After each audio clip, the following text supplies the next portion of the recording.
Ya estamos de vuelta, ya tenemos el contacto con Osvaldo Landázuri, analista económico. Osvaldo, buenos días, bienvenido. Buenos días, Janet, gracias por la invitación, escuché su introducción claramente. Bueno, lo que hizo fue un panorama general de la situación económica que en este momento estamos viviendo y los factores que hay que analizar.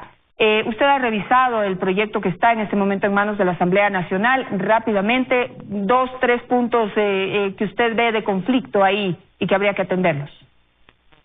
Sí, lamentablemente el tiempo quedó corto, pero yo le comento lo siguiente, Janet. El tema central es de entender que esta ley es incompleta. Yo creo que tampoco cerrarse a impuestos es la solución, es decir, la visión social cristiana de no hacer nada tampoco es real en el Ecuador y por lo tanto hay que encontrar un punto medio. En esa línea lo que sucede es que esta posición del gobierno sí deja muchas dudas porque tampoco es que la solidaridad es de la única solución. A esto le hace falta entender qué pasa con las leyes laborales, qué pasa con la producción, es decir, hoy usted ha sido testigo de ver esta campaña de consuma lo nuestro. La pregunta es qué política pública le rodea a esta campaña, es decir, todo es parte de un pésimo manejo por parte del gobierno que no le entrega certezas al ecuatoriano. Y esta ley es parte de eso que acabo de comentar.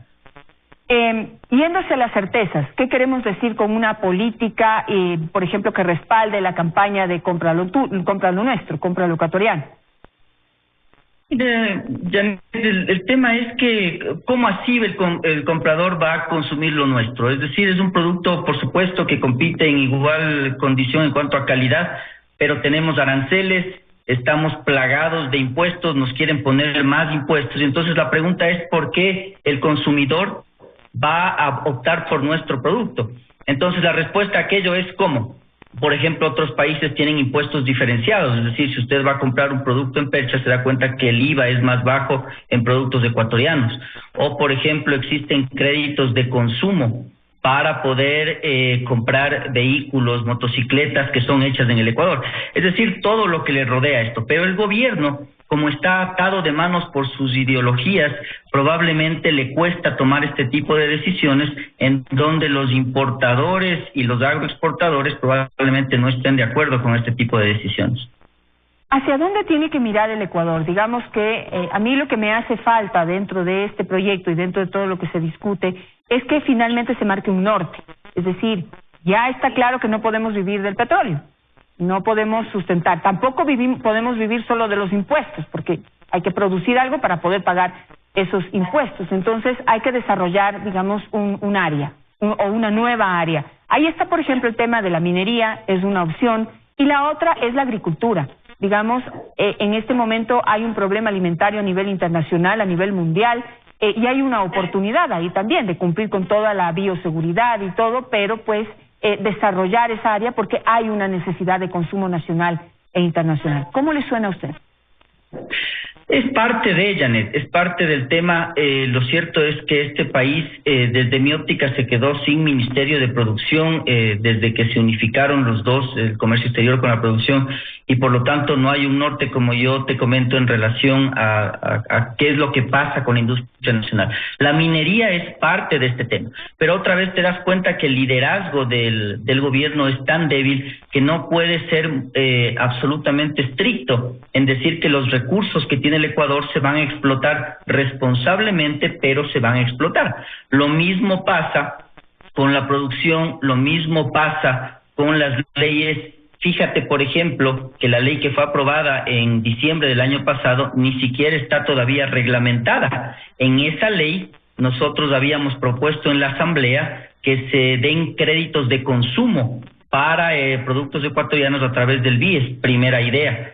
Segunda idea, habíamos recalcado, sin que yo sea un exportador, que se tiene que devolver dólares a la exportación para que sean competitivas. El gobierno se cansa diciendo que nosotros tenemos dólares y por lo tanto una moneda dura. Es lógico eso. ¿Qué haces entonces? Tienes que abaratar las exportaciones. Todo eso, minería, abaratar exportaciones, es parte de la política pública que el gobierno no la puede llevar adelante. Ahora, para poder, digamos, reducir impuestos, reducir aranceles, que son dineros de los que en este momento vive el Estado y con eso paga el Estado, paga la burocracia, entonces, o el gasto público, allí hay un círculo vicioso que hay que romper. Entonces, se ha establecido la necesidad de que el gasto público se reduzca, por lo tanto que el tamaño del Estado también se reduzca. Pero se genera otro problema. Se lo he preguntado a varios analistas, se lo pregunto también a usted, Osvaldo. Si es que se va a reducir el Estado en la medida en que se necesita para poder optimizar los recursos, realmente poder bajar los aranceles sin necesidad de que se genere un hueco en el pago de esos gastos, pero ¿qué va a pasar con esos nuevos desempleados? ¿Qué hacer con ellos? Dentro de esta política, ¿qué se debe contemplar para atenderlos? Mira, Janet, lo interesante es que tú me has podido entrevistar en algunas ocasiones y yo fui de los primeros en decir que la solución probablemente no sea despidos masivos. Yo he sugerido que en este momento lo más adecuado es bajar los sueldos. Ese es para mí el camino en este momento. Es decir, no mandar a la calle a la gente y preguntarse ahora, Janet, con esta famosa ley laboral que el gobierno no ha enviado ya en 3 años, si tú prefieres recibir un bono o entregar un bono de $60 o que la persona trabaje 2-3 horas en una empresa. Lo lógico es lo segundo, Janet, es decir, hacer que sea flexible la contratación y el despido de personas para que podamos dinamizar el empleo. Entonces ahí, el tema es, ¿qué es lo que haces como gobierno para que esto suceda? Y la respuesta es nada. Yo creo que el gobierno está en una especie de parálisis por análisis, no toma decisiones. Entonces, yo creo, insisto, y respondo a tu pregunta muy puntualmente, no despedir gente. Lo adecuado ahora es bajar la carga salarial. Y segundo, flexibilizar las leyes de trabajo para que en vez de que tú entregues bonos, les hagas trabajar, aunque sea por horas, en las empresas a las personas. Ayer hablábamos con Nelson Erazo, representante de los trabajadores, y hablábamos también de los despidos, pero no solamente del Estado, sino también de la empresa privada. Ha habido muchísimos despidos en este tiempo de emergencia, de cierre de puertas, de paralización de actividades, y lo que él plantea es que se debería en vez de comprar papeles, bonos del Estado por parte del IES, se debería invertir en darle esos recursos, por ejemplo, a las pequeñas empresas, préstamos a más bajo costo que lo que dan los bancos, para que puedan mantener el empleo y crecer, reactivarse. ¿Cómo le suena? El Banco del IES realmente tiene una función distinta a la que el señor Erazo comentó en el día anterior, pero indudablemente es parte probablemente de un esquema de entregar créditos, pero me parece que no es lo más ortodoxo. ¿Por qué, Janet? Porque estás mezclando dos riesgos. El riesgo de la seguridad social no es el mismo que el riesgo de una empresa. El de la empresa es mucho más alto que el de la seguridad social. Entonces, lo que sucede aquí es que tampoco existe claridad respecto a este famoso fondo que se va a crear, que no solo es solidaridad. Yo he mencionado que si es que fuera solidaridad, entonces don Francisco sería el mejor presidente, es decir, haciendo teletones y contribuyendo, etcétera. No es solo eso el tema. Necesitamos que los recursos que van a ir a las empresas tengan 4 vertientes, si cabe el término.